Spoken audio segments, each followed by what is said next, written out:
বৰপেটাৰ ঐতিহ্যমণ্ডিত বহৰী সত্ৰ পৰিচালনা সমিতিৰ সভাপতি, অসমৰ অস্তিত্ব ৰক্ষা আন্দোলনৰ নেতা, বিশিষ্ট সমাজসেৱক, অৱসৰপ্ৰাপ্ত শিক্ষক কিৰণ মেধিৰ বৃহস্পতিবাৰে নিশা দেহাৱসান ঘটে। বহৰী সত্ৰৰ কলিতাপাৰা নিবাসী কিৰণ মেধিৰ মৃত্যুৰ সময়ত বয়স আছিল ৬৬ বছৰ।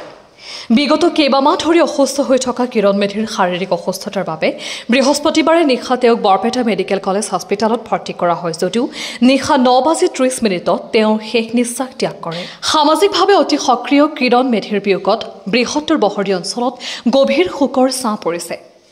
আজি পুৱা তেওঁৰ নশ্বৰ দেহ বহৰী সত্ৰলৈ অনাৰ পিছতে অঞ্চলটোৰ অৰ্ধশতাধিক দল সংগঠন আৰু অনুষ্ঠান প্ৰতিষ্ঠানে শেষ শ্ৰদ্ধাঞ্জলি জ্ঞাপন কৰে। ইয়াৰ পাছতে তেওঁৰ নশ্বৰ দেহ লৈ এক সমদলো উলিওৱা হয়। বহৰী সত্ৰৰ লগতে বিভিন্ন অনুষ্ঠান প্ৰতিষ্ঠান আৰু বহৰী ভাগৱত যজ্ঞলৈ নি তেওঁলৈ শেষ শ্ৰদ্ধা জনোৱা হয়। কিৰণ মেধিৰ মৃত্যুত বহৰী সত্ৰ পৰিচালনা সমিতি, চেঙাৰ বিধায়ক আশ্ৰাফুল হুছেইন, বিজেপিৰ ৰাষ্ট্ৰীয় পৰিষদৰ অধ্যক্ষ অনিল দাস, সদৌ অসম উকিল সন্থাৰ সম্পাদক দীপক কুমাৰ দাস, বৰপেটা জিলা বিজেপিৰ সভাপতি মহেন্দ্ৰ দাস, বহৰী আঞ্চলিক ছাত্ৰ সন্থা, ছয় হৰি প্ৰেছ ক্লাব, বিজেপি নেতা সঞ্জীৱ কুমাৰ শৰ্মা, অসম কবি সন্মিলন আদিয়ে গভীৰ শোক প্ৰকাশ কৰিছে। আমাৰ ওচৰত কিছু মন্তব্য আছে, শুনাই ল'ব বিচাৰিছোঁ। চেঙাৰ পৰা চহৰ ছেক্টৰৰ ৰিপৰ্ট, NS24। হেৰাই গৈছে। কিৰণ দাৰ মৃত্যু এজন ব্যক্তিৰ মৃত্যু নহয়, বহৰীত এটি অনুষ্ঠানৰ মৃত্যু হ'ল।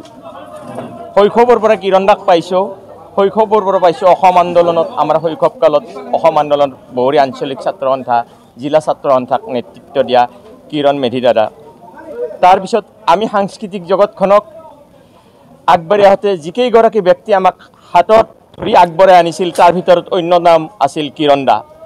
কিৰণ দা কোনটো বিষয়ত নাছিল?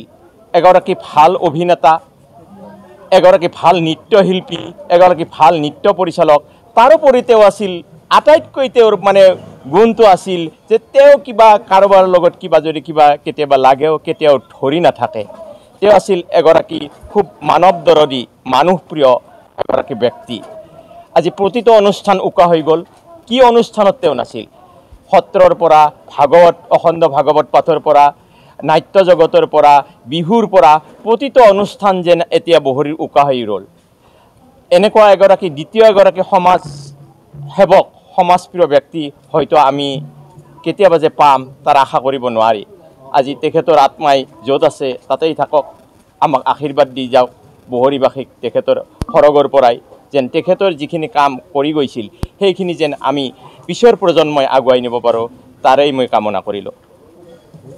অঞ্চলটো ভৱিষ্যতে আমি আগবঢ়াই নিয়াৰ কাৰণে প্ৰতিশ্ৰুতিবদ্ধ। এইখিনি কৈয়ে আমি বহৰী সত্ৰবাসীৰ তৰফৰ হৈ তেখেতলৈ গভীৰ শ্ৰদ্ধা নিবেদন কৰিছোঁ। তেখেতৰ আত্মাৰ লগত বাস কৰক, এয়াই কামনা। অজান দেশলৈ সময়তে গুচি গ'ল।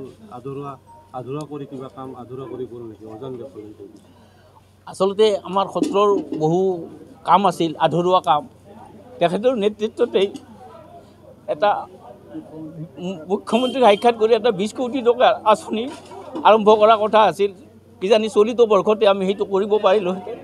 তেখেতৰ সেইটো কিন্তু এটা সাংঘাতিক এটা হেঁপাহ আছিল আৰু সেইটো কাৰ্যক্ষেত্ৰত ইতিমধ্যেই যিটো আনুষ্ঠানিক কাগজ কলমৰ যিটো কাম সেইখিনি তেওঁ আগবঢ়াই থৈ গৈছে। আমি ভাবোঁ আমাৰ নতুন চামে, পৰৱৰ্তী চামে আমি সেইখিনি কাম, তেওঁৰ আশাখিনি আমি পূৰণ কৰিব পাৰিম। বহৰী সত্ৰক নতুন ৰূপত আমি গঢ় দিব পাৰিম, আমি আশা কৰিছোঁ।